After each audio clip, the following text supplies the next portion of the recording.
자기 결정. 행복하고 존엄한 삶은 내가 결정하는 삶이다. 패티 비에리.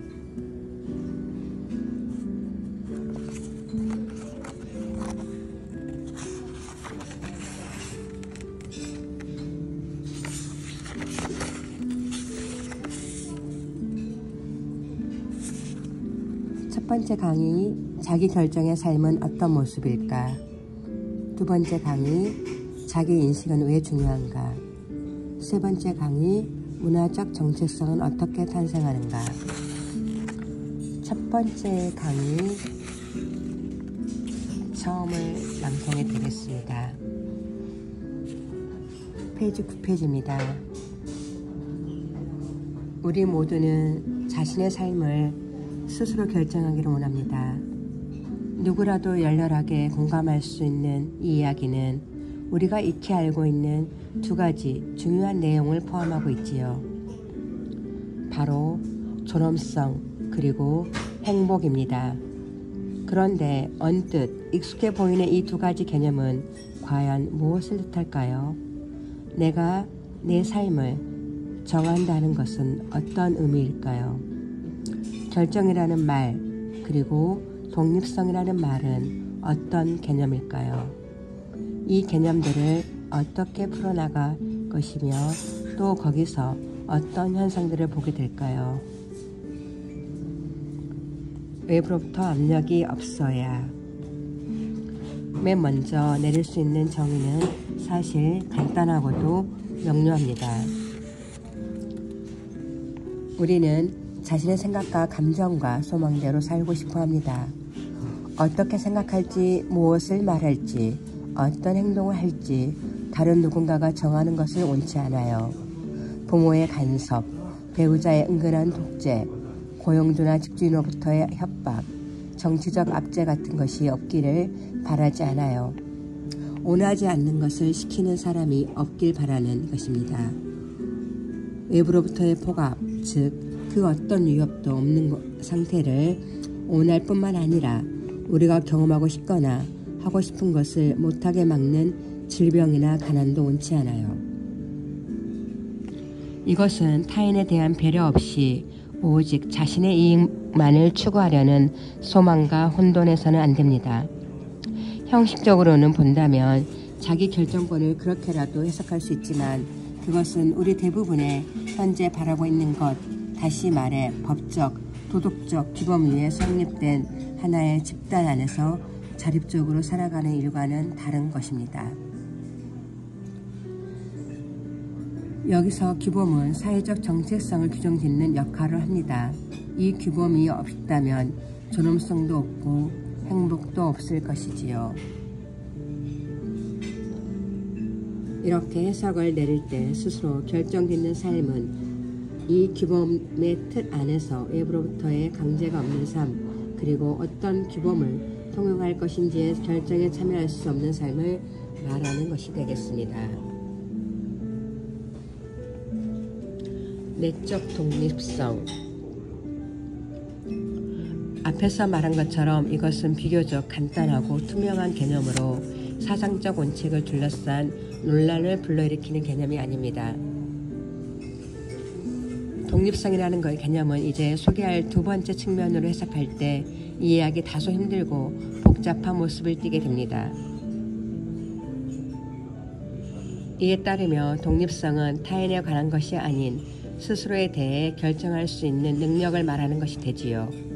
외부 세계의 압제에 맞서 내 삶을 스스로 지휘한다는 것을 넘어서 이제 그것과 완전히 별개의 의미로 내 삶의 작가, 내 인생의 주체가 되는 것이 주제가 됩니다. 이는 사고와 소망과 경험의 차원에서 내 행위의 직접적 바탕이 되는 내면 세계에 영향을 미침으로써 이루어집니다. 삶의 내적 연출권, 즉 내 내면 세계의 내가 지휘권을 갖는 이 영향을 우리는 어떤 모습으로 상상하면 좋을까요?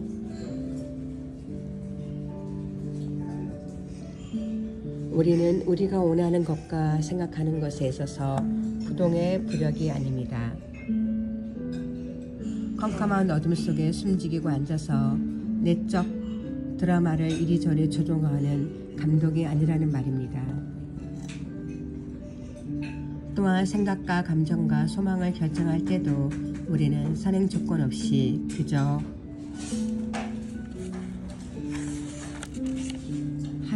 하늘에서 뚝 떨어진 것처럼 아무렇게나 하진 않습니다. 이 두 번째의 의미로서의 자기결정이라는 것은 소리 없이 일하는 난쟁이로 인한 인격의 중첩도 아니고 원점으로의 돌아가는 것을 상상하는 일도 아닙니다. 어떻게 살 것인지 자문하게 되기까지 이미 그 이전에 우리는 셀 수 없이 많은 일을 겪었고 수만 가지 것들의 영향을 받았습니다.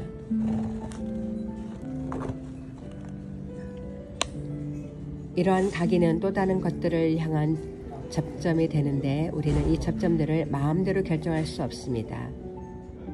하지만 만일 그렇다고 해도 별 상관이 없는 이유는 그 반대 또한 생각할 수 없기 때문입니다.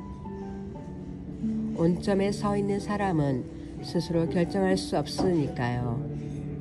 아무리 소망도 없고 아무런 경험의 발자취도 없다면 기준이라고 할 만한 것이 없기 때문이지요.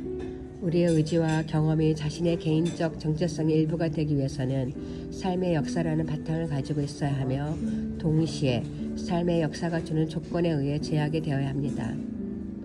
그러한 자기 결정권이 있다고 할 때 자기 결정권은 그러한 선제 조건으로부터 이루어진 인간관계적 삶이 흘러나온 틀 안에서의 영향력으로만 존재합니다.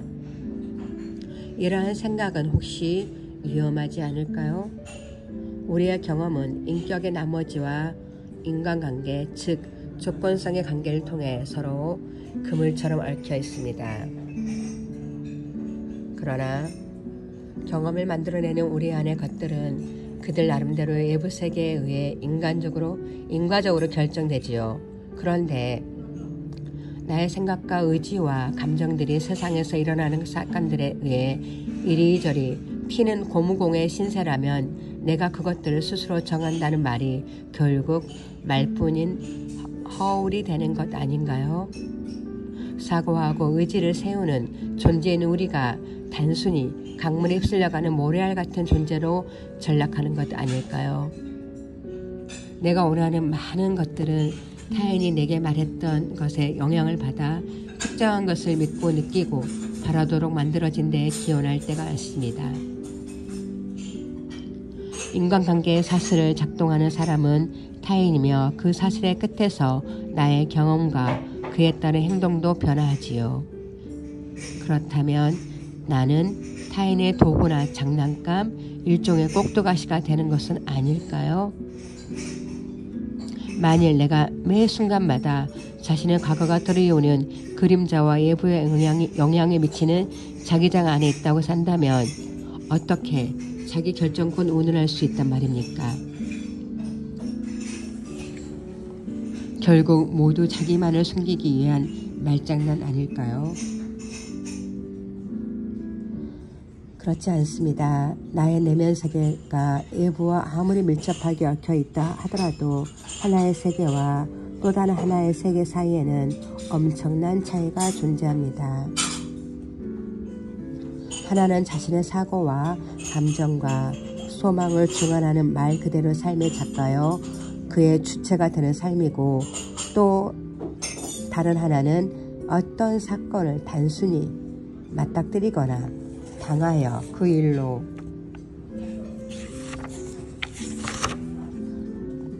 인한 경험과 그저 속수무책으로 압도될 수밖에 없는, 그래서 주체가 되는 대신에 단순히 경험이 펼쳐지는 무대가 될 수밖에 없는 삶을 가리킵니다. 자기 결정을 이해하는 것은 바로 이런 차이를 이해하는 데서 출발합니다.